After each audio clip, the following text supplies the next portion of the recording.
Olá, tudo bem com vocês? Eu sou a doutora Cristiane Maria e estou muito feliz e lisonjeada de estar participando aqui do 5º Congresso Europeu de Naturopatia junto com vocês e ministrar essa palestra sobre a importância das práticas integrativas em naturopatia na saúde mental, abordando um pouco a infância e a adolescência dentro desse aspecto. Então, sejam todos bem-vindos e aproveitem ao máximo esse magnífico congresso e a esta palestra que irei ministrar. Uma breve apresentação, para que vocês saibam um pouquinho sobre mim. Então, sou cirurgiã dentista, acupunturista, com formação em medicina tradicional chinesa, terapeuta integrativa, atuante dentro das práticas integrativas e complementares, naturopatia, psicanalista, especialista em saúde mental e também especialista em ABA-TEA, consteladora sistêmica, membro da ABRAT e professora da Uniabrat. Bom, sobre as práticas integrativas e complementares e a naturopatia, ambas interagem em conjunto. Então, as práticas integrativas e complementares e a naturopatia vão englobar diversas terapias, técnicas e sistemas da nossa medicina, seja uma medicina convencional, ocidental, ou as medicinas, sejam elas a medicina tradicional chinesa, ayurvédica, antroposófica, enfim, todas que se baseiam dentro do que é mais natural, dentro do que o corpo responde a favor ao tratamento. Então, vão se basear em métodos não convencionais, mas métodos naturais. Então, tendo uma visão holística do ser, um todo, o uso de recursos naturais. Então, um exemplo disso, dentro das práticas integrativas, são os sistemas florais, dentro da naturopatia, a homeopatia, que trabalham os semelhantes, abordagem personalizada, onde cada um tem um histórico, cada um tem uma queixa, cada ser é um ser único. E aí, então, deve ser de forma personalizada a abordagem que o terapeuta irá realizar através das suas queixas. Prevenção e promoção de saúde. Dentro da definição da OMS, Organização Mundial de Saúde, ela sublinha que a saúde mental não seja apenas uma questão de transtornos mentais, mas um estado positivo de bem-estar mental que o ser humano deve ter. Então, o que acontece? Quando a gente pergunta para alguém o que se trata a medicina oriental, a medicina chinesa, a medicina ayurvédica, a medicina antroposófica, a medicina ocidental, que é a medicina convencional, a maioria das pessoas vão falar que são medicinas para tratar doenças, tratar questões. Mas se a gente dividir, nós temos uma medicina mais alopática e temos uma medicina mais natural, mais naturalista, nas quais, então, né, a naturopatia e as PICs, as práticas integrativas e complementares, se englobam. Mas, se a gente perguntar para essa mesma pessoa do que se trata a saúde mental, ela, na maioria das vezes, vai responder que a saúde mental são questões onde deve-se tratar uma ansiedade, uma depressão, um pânico.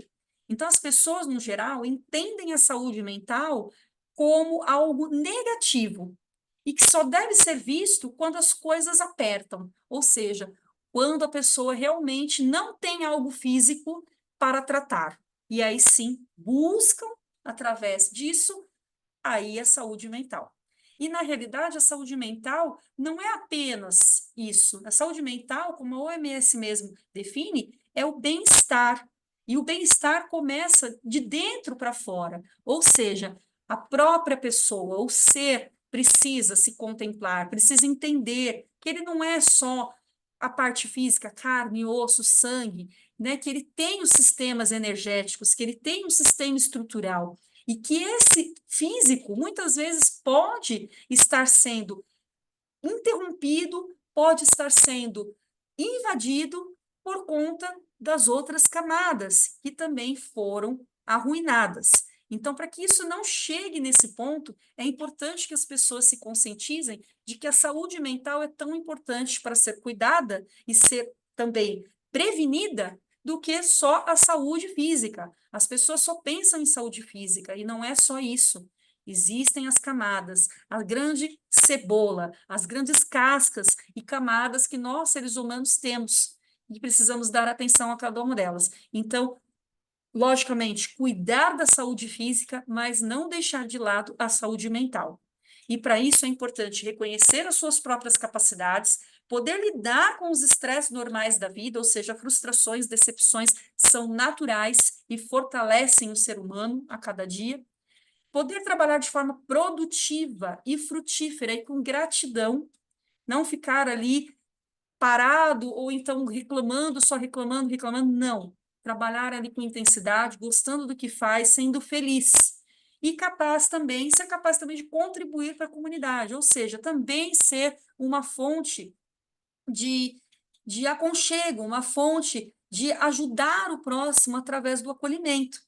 Então, a saúde mental é isso, começa dentro do ser. E nós, terapeutas, e também os outros colegas médicos, psicólogos, né, enfim, é uma grande gama que temos aí, também estão aí para cuidar deste ser, mas lembrar que isso começa de cada um.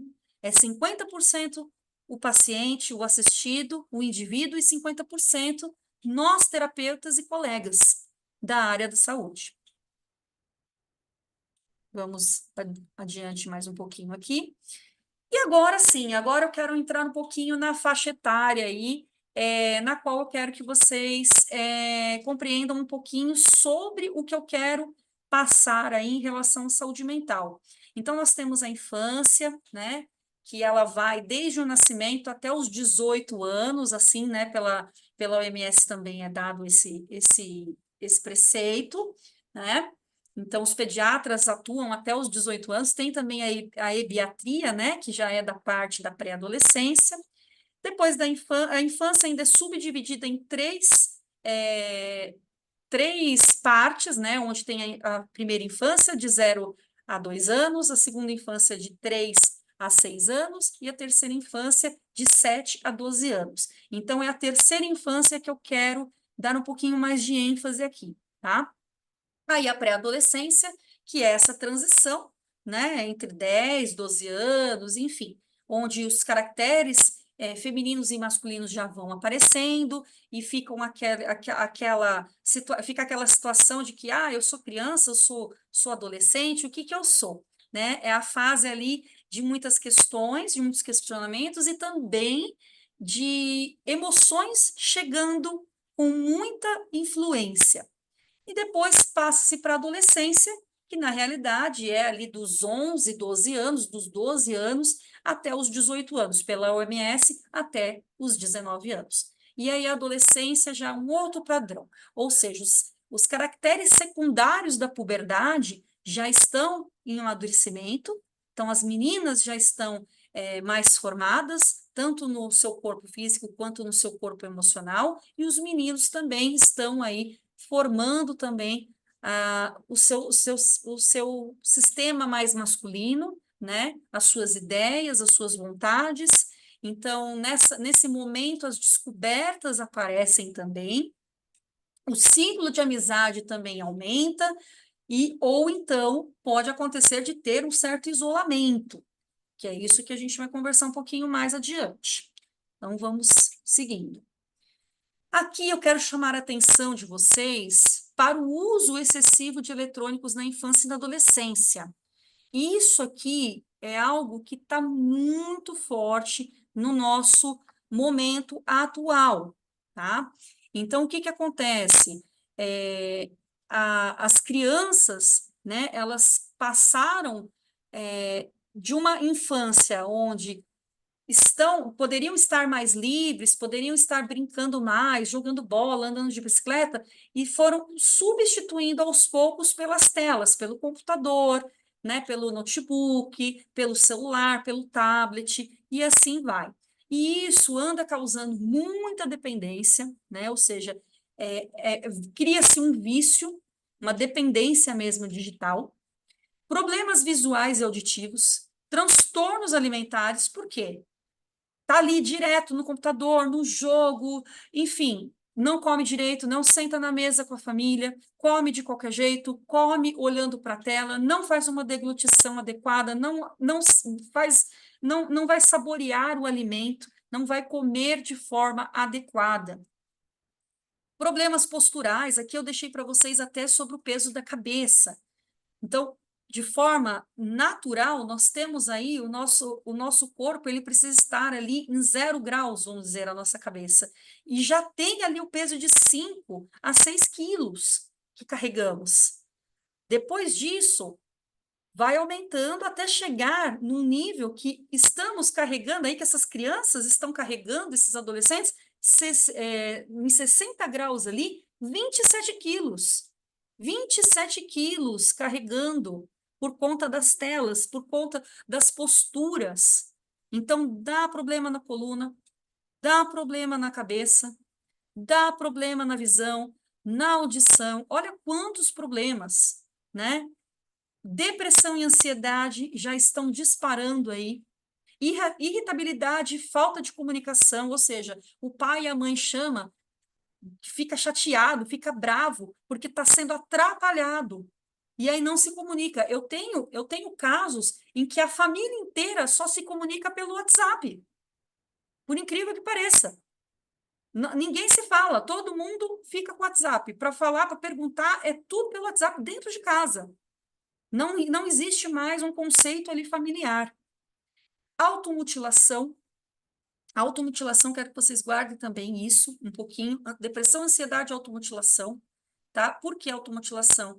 Porque as crianças, elas não estão se dando chance de ser vista, os adolescentes também, por conta do excesso de tela, por conta do excesso de eletrônicos. E aí o que acontece? Quando um pai e uma mãe discute ou vai orientar, eles se sentem invadidos, eles se sentem de uma forma que é como se ele fosse culpado de tudo.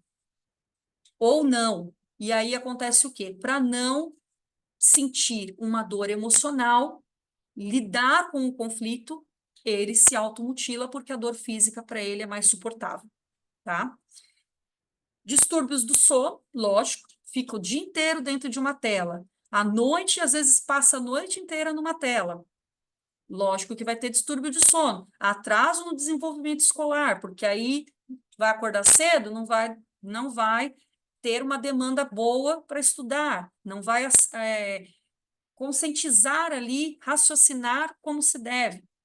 Falta de concentração. Por quê? Porque a cabeça fica ligada, o químico cerebral fica ligado lá nos jogos, ficam ligados lá no que eles querem de máximo ali dentro daquelas telas. Falta de relacionamento interpessoal e extrapessoal, ou seja, o isolamento, cyberbullying e riscos de abusos sexuais e pedofilia pela internet. Então, é muito sério, é algo que a gente precisa passar, conscientizar o que realmente isso está causando na infância e na adolescência. Vamos seguir um pouquinho mais. Bom, aqui eu trago um gráfico sobre a ansiedade e a depressão, né, entre as crianças e adolescentes. Não temos dados ainda de 2022 e 23 e 24. Isso está sendo ainda catalogado para poder ser passado mais adiante. Então, nós temos aqui, dentro do ano de 2018 a 2021, um aumento de 120%, tá? Da média aí, mensal e anual também, vamos dizer assim, porque nós estamos aqui no ano de 2018 para 2021.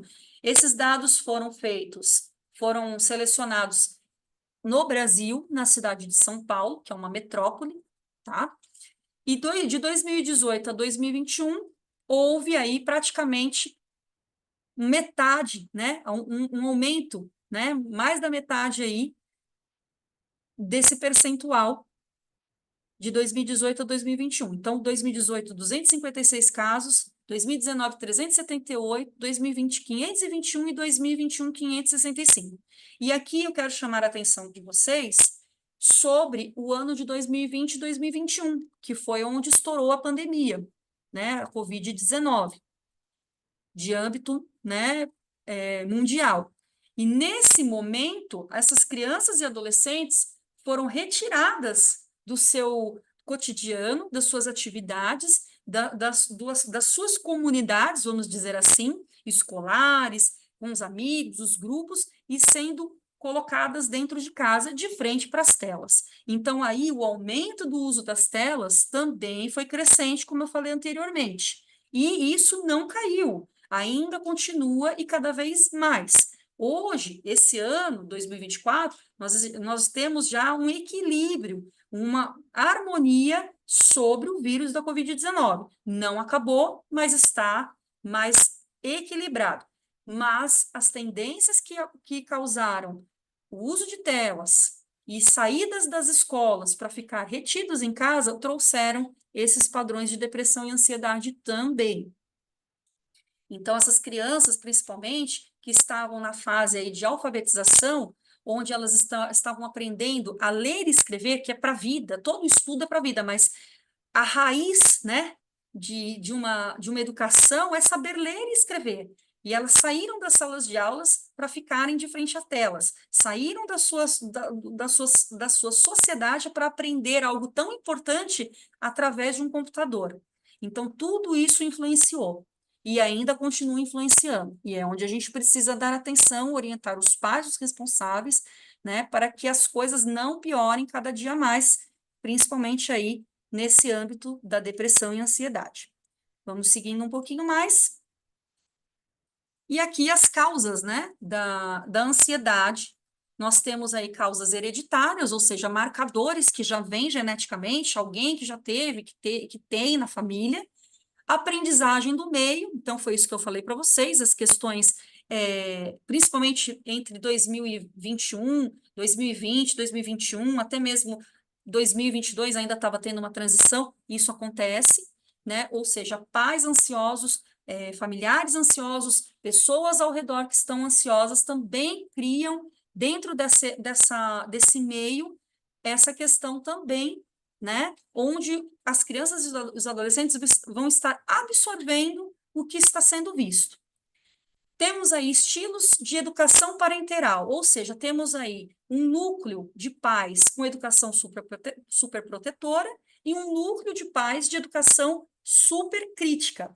Então, o que isso vai causar? Os de superproteção, essas crianças, esses adolescentes, eles não vão ter a experiência de frustração. Eles não têm o não, muitas vezes, como uma verdade, uma realidade. São poupados, tá? E a educação supercrítica são aqueles pais, aqueles responsáveis que não dão ali ênfase no que aquela criança e aquele adolescente faz de melhor. Estão sempre sendo criticados. E aí eles vão crescendo de uma maneira onde eles precisam estar sempre provando que eles são bons, provando para a sociedade que eles são, que são ali, que é possível realizar algo. Então, isso também causa um nível de ansiedade, né? Ter esse tipo de educação também não é saudável. Então, enquanto um está sendo super protegido e não está tendo ali frustrações para se fortalecer, o outro está querendo se fortalecer mais do que é necessário. Provar, provar e provar. Situações de vida, né? Onde isso, qualquer um de nós estamos sujeitos, então episódios de trauma, acidente de carro, assaltos, né? Divórcio de um pai, de uma mãe, mudança de uma casa, né? Um irmão que está chegando, né? Hoje eu tenho casos em que adolescentes que estão para ganhar irmão ou irmã não aceitam porque não entendem porque que a mãe, já com uma certa idade, resolveu ser mãe novamente. Então, olha só a situação, né? Precisa ser ouvido, precisa ser entendido, compreender o que ficou naquela amígdala cerebral que fez esse gatilho de não ser visto, de ser substituído. Ninguém é substituível, né? Todo mundo tem o seu lugar, todo mundo é importante dentro do seu sistema familiar. E interpretações das situações, onde a criança tem a tendência de interpretar os desafios de forma mais pessimista, né? Então, ele recria, ele faz ali com que a fantasia da sua mente ultrapasse alguns limites. Então, todas essas esferas são importantes para que possamos compreender aquela criança, aquele adolescente, para que ele, então, consiga passar as suas transições de forma adequada e saudável.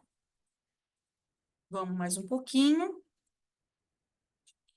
E aqui, né, eu coloquei os 10 sinais da depressão infanto-juvenil. Então, aí, de número 1, nós temos a criança ou adolescente que só reclama de tudo, né? E não quer fazer mais nada. Depois temos aí insônia, né? Sente sono, não sente mais sono, ou sente mais sono do que o normal, tá? No terceiro ponto, aí nós temos a questão de emagrecer e engordar demais. Eles estão numa fase em que eles estão começando a se olhar, eles estão começando a buscar os seus pares, né? Então, eles começam aí a se desafiar também no espelho. Não prestar atenção ou ficar vagando pelas aulas ou por conteúdos que não são de importância no momento, reclama de cansaço, né? Não tem energia, já pensou, né, em morrer e se questiona por que que tá vivo, então isso eu também quero que vocês guardem um pouquinho aí, tá? Às vezes fica mais quieto, mais isolado, está sempre irritado, mal-humorado, né? Briga com as pessoas à toa, se estoura por nada, reclama sempre de dor, né? Tem dores físicas aí, principalmente dores de barriga, dor de cabeça, dor nas pernas, e acha muitas vezes que é culpado por muitas coisas que acontecem, principalmente no âmbito familiar. Se culpa o tempo todo, tá? Então, essas mudanças todas aí são sinais de que a depressão pode estar acontecendo ou já está instalada. E agora sim, vamos falar um pouquinho sobre o risco para suicídio entre os adolescentes, crianças e adolescentes, né? Então, nos meninos, né, no sexo masculino, existem tentativas prévias de suicídio, geralmente acontece até os 16 anos, tem presença de transtorno de humor, presença de uso de substâncias, ou seja, uso de drogas lícitas e ilícitas. Nas meninas, né, ou seja, no sexo feminino, presença de transtornos de humor também, tentativas prévias de suicídio, gestação não planejada e fuga de casa, tá? Então, são esses os principais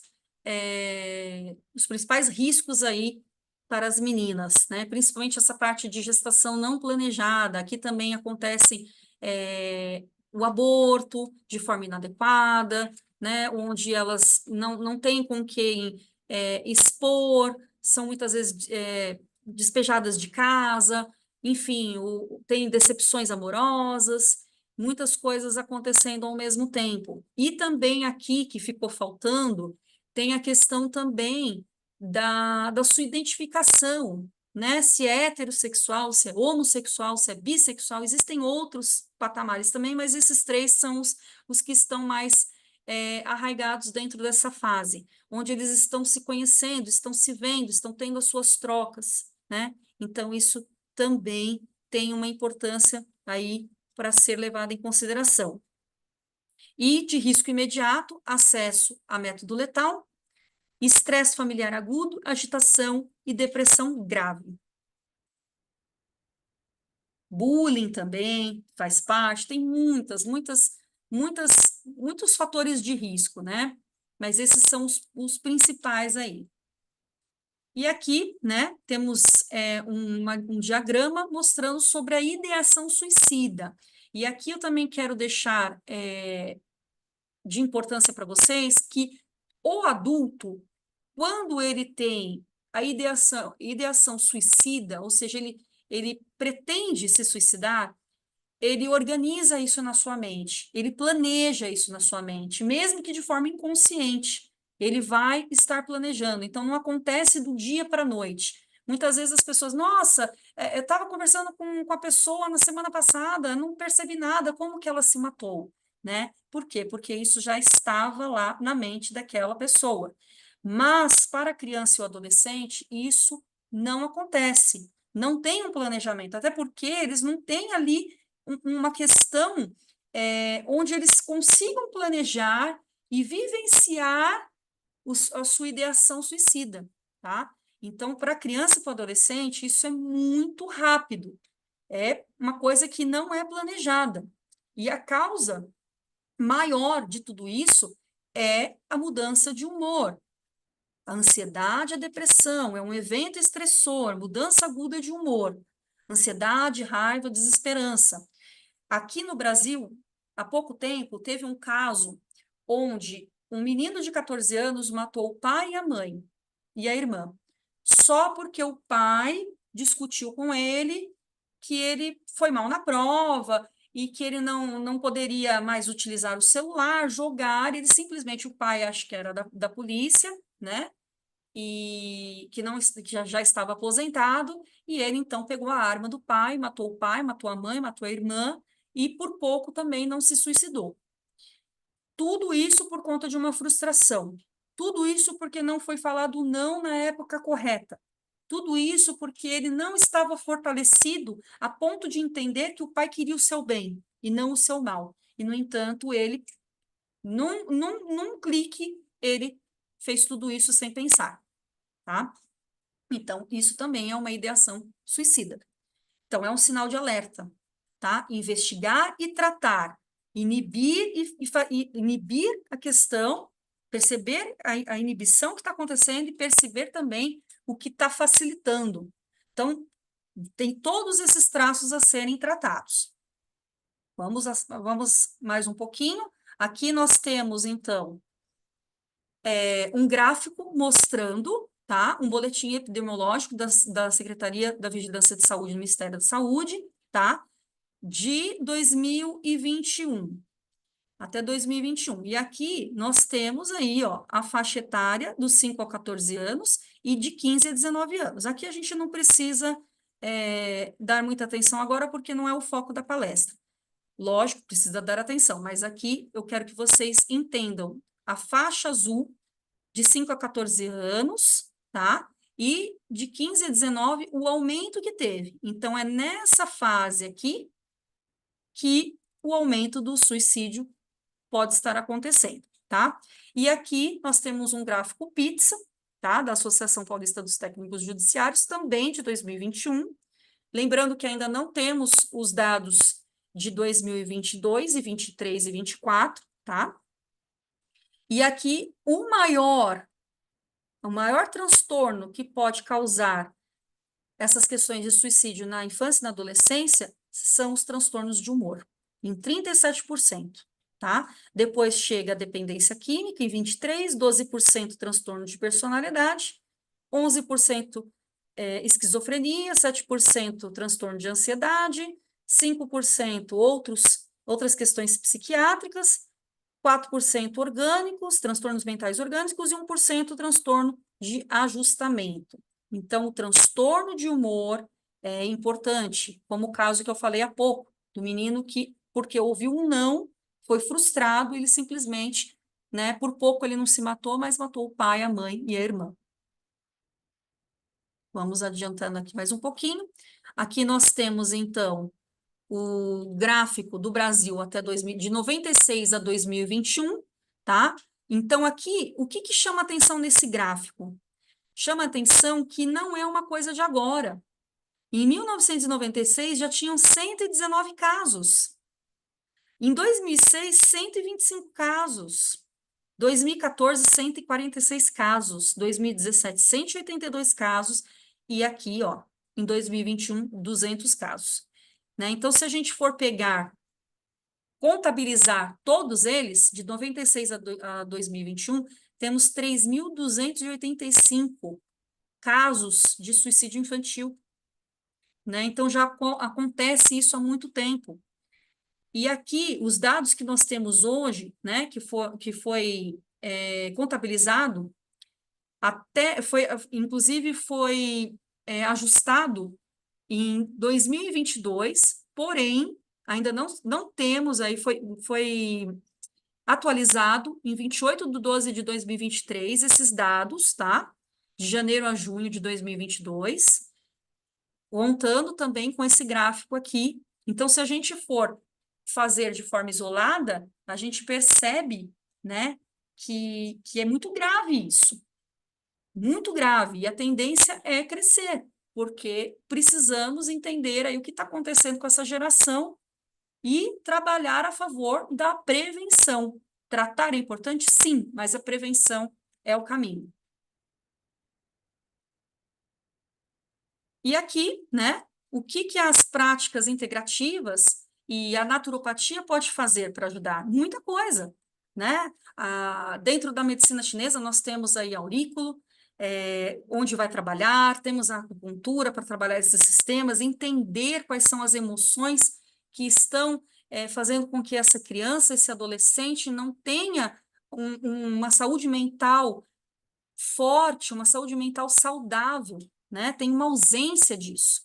Nós temos aí as rodas terapêuticas, temos também a constelação. Eu não costumo fazer a constelação para crianças e para adolescentes, mas utilizo dos exercícios sistêmicos e da família terapêutica para atuar e entender o que está acontecendo nesse inconsciente, para que o consciente venha e ele, então, consiga conscientizar o que está acontecendo dentro da sua família, dentro do seu ser, dentro do seu aspecto como um todo. Acolher, né? Acolher esse adolescente, acolher essa criança. Os florais, né? Os florais também atuam muito como remédios naturais, a homeopatia, os cones terapêuticos, né? Eu gosto muito de utilizar os cones justamente para fazer uma limpeza energética, né? Fazer com que esse fogo transmute todas aquelas ideias, principalmente ideias suicidas, ideia de culpa, entender por que isso está acontecendo e levar, né, de uma forma saudável aquele conflito para que então esse adolescente, essa criança consiga olhar para aquilo e também abraçar aquilo e transmutar.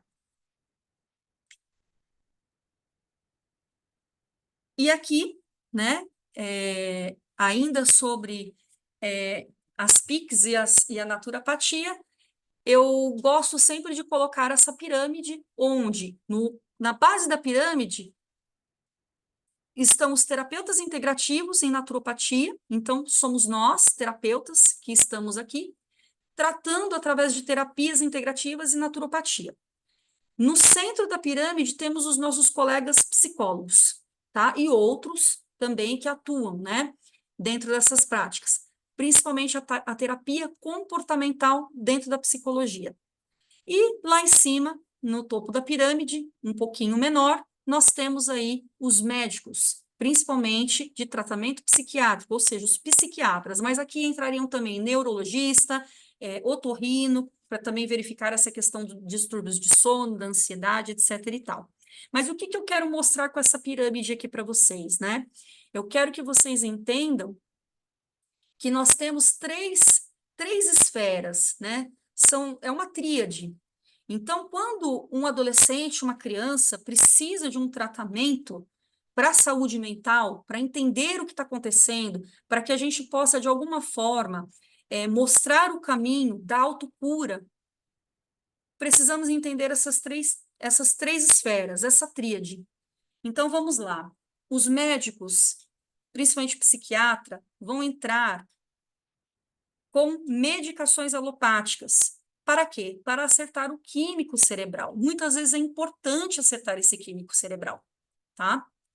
Psicólogos e outros profissionais que atuam também dentro da terapia comportamental vão estar trabalhando a escuta e concluindo, interagindo para o comportamental dessa criança, desse adolescente. E no terceiro, ou primeiro, de baixo para cima, estamos todos nós, terapeutas integrativos e também naturopatia.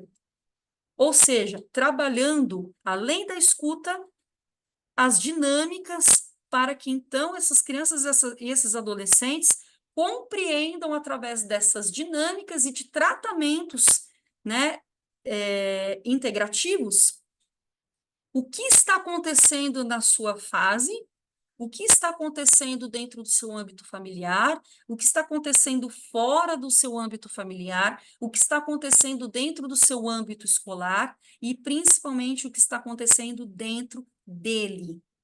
Olhar para o espelho e verificar quem sou eu, o que eu sou, para que eu vim, o que eu posso fazer, o que eu posso melhorar, o que não me faz bem, o que eu posso transmutar. Então, é essa ideia, essa tríade.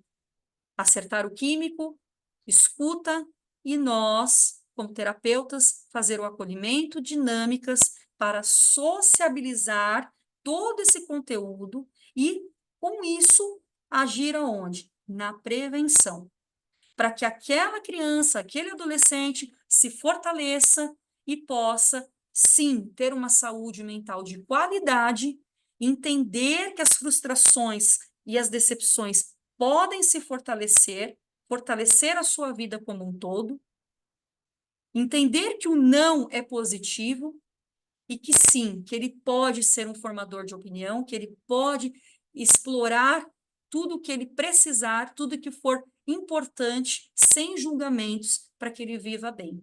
E ele cresça, e ele seja um adulto fortalecido, um adulto que irá entender as suas qualidades, irá se entender como um todo, se compreender e assim ter uma saúde mental, uma saúde física, uma saúde holística integrada de forma benéfica.